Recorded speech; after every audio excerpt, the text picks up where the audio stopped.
We've got some words to read through in this one. I'll sum it up. Valerie's using her Masters of Fine Arts selling dog clothing, and she has estimated the amount of time it takes to hand knit dog sweaters.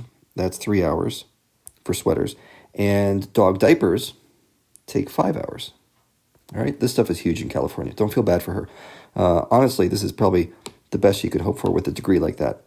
But let's get to these graphs. If she works 60 hours a week, I want to know which one of these graphs represents the number of sweaters and diapers made in 1 week. Okay? The way you do this is you say, okay, what would happen if she spent all her time making sweaters and no diapers? Well, the max sweaters is given by this idea of taking that 60 hours. Whoa, give me my pen back. Taking your 60 hours and dividing it by 3. So the maximum number of sweaters is 20. And likewise, what's the maximum number of diapers?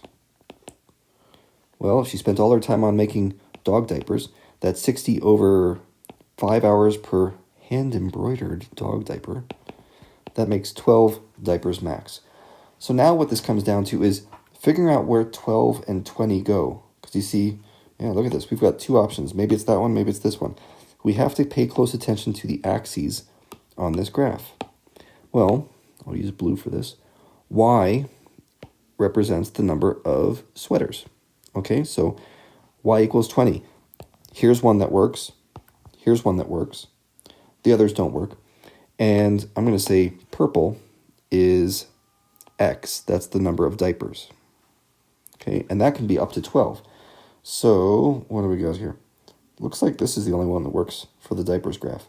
So there you go. This is our graph that represents her division of labor between sweaters and diapers. And truth is, she's probably somewhere in the middle. She makes some diapers, some sweaters. Who knows? But graphs can actually be a pretty useful economic way to look at labor division when you're choosing between products.